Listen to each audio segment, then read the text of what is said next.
Martin Luther King Day is about can best be exemplified by what we all remember to do in our own way and within our means to make somebody else be a little better than they are. And we have a major task ahead of us. We all know somebody who's been affected by this cataclysm in Haiti. And I want you to think about, and particularly on Martin Luther King Day, if there's something that you can do to make somebody's life better who's been affected by this. Now, I always struggle with what to say. I do a lot of speaking. I never should. And you have a friend of mine here at the campus that I talk to a lot, and so I called the illustrious Professor Stringer. I said, Charles, what do you think I should talk about today? And I can always rely on Professor Stringer to give me a good answer. He said, Joe, talk about 10 minutes and sit down.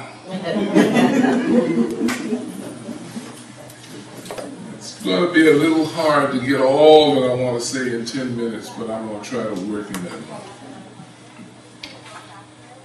I also come with some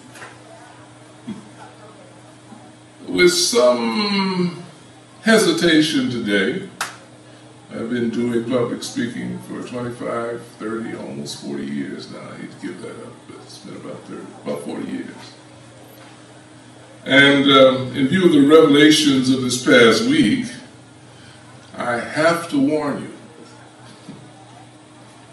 you that perhaps because of the excessive concentration of the melanocytes in my skin, and my tendency to slip into Negro dialect on occasion, I want to warn you that this presentation is going to be an activist presentation. The good news is I'm not running for president, and I'm not looking for Harry Reid to compliment me in any way, shape, or form. In 1963, a 34-year-old Martin Luther King stood on the steps of the Lincoln Monument in the nation's capital and announced in poetic speech that the Negro had come out of the corners of American society, had come, in fact, out of exile in their own land to cash a check.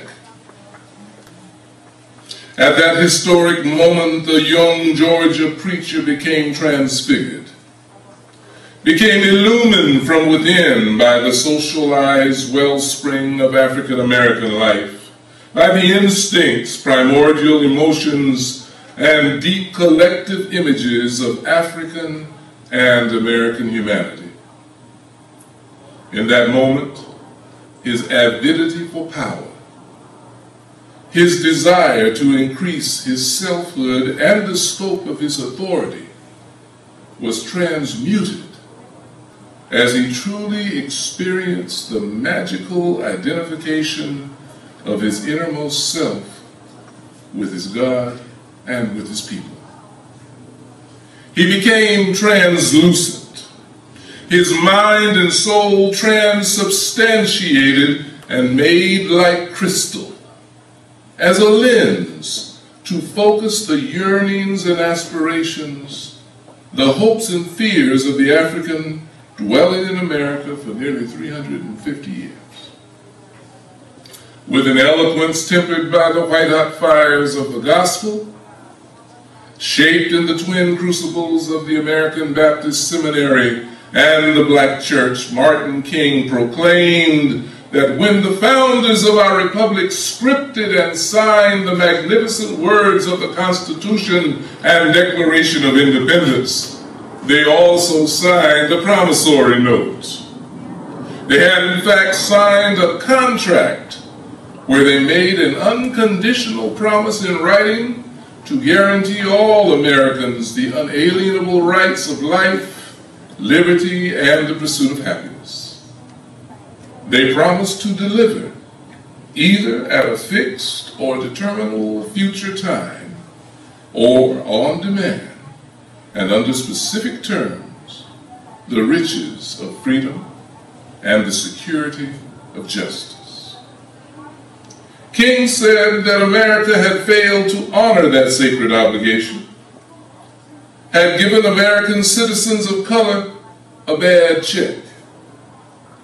And they had come to Washington on that August 28, 1963 day in more than 2,000 buses, 21 special trains, 10 chartered airliners, and uncounted cars, bringing crowds that swelled to almost 300,000 people, 80% of whom were African American, to present again to America that check, because they refused to believe that there were insufficient funds in the great vaults of opportunity in this nation. And then, before the mesmerized hundreds of thousands before him and the millions watching on television or listening on radio, he began to speak sooth. He gave over his voice to the yearnings, aspirations, hopes, and yes, dreams ensconced in the African American collective unconscious.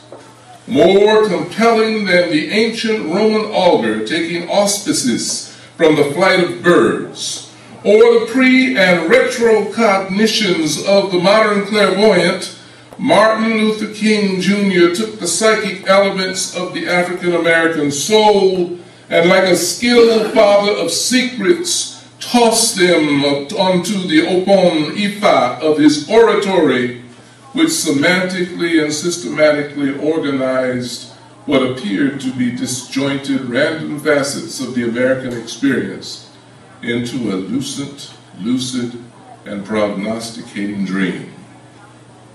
He believed in that dream, a vision of equality that this nation and no subsequent generation before this one has yet to achieve.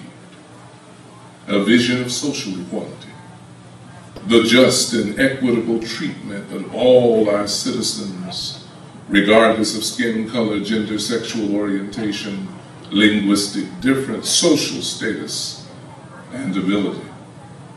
For even though modern science has confirmed that Homo sapiens sapiens walked out of Africa first 150,000 years ago and then again 80,000 years ago and populated the globe, that in fact all modern humans are Africans, America, the greatest of the world's democracies, is still rife with daily instances wherein one individual intentionally or unintentionally targets another for negative treatment because of skin color or other group-based physical, linguistic, or religious characteristics. That systems of social structures still produce cumulative, durable, race-based, and culture-based inequalities.